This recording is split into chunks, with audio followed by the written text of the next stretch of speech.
Crooked Swamp Incident.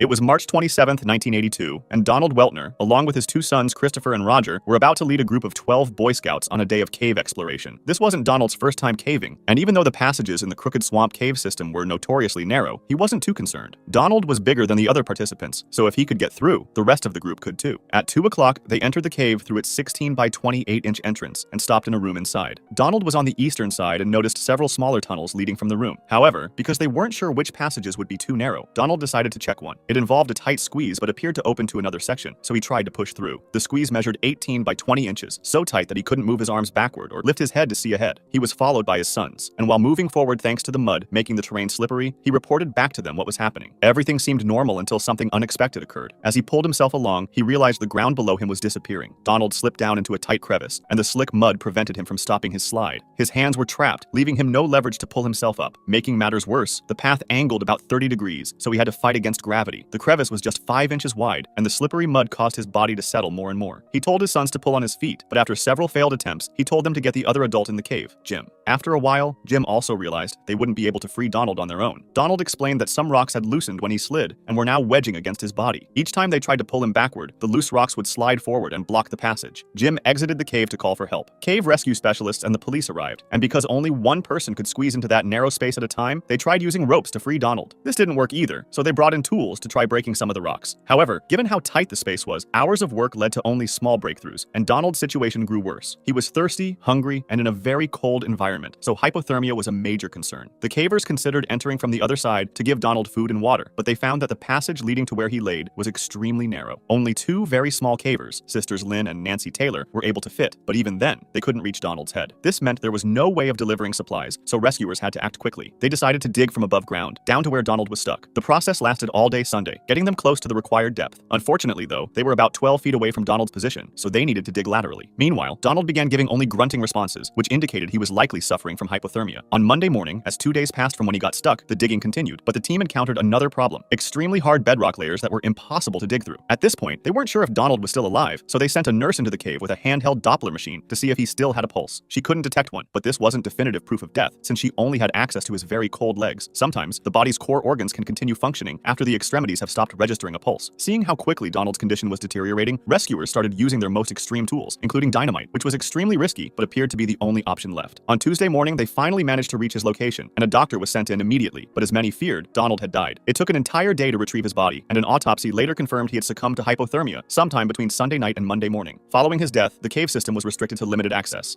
Like and subscribe for more content like this.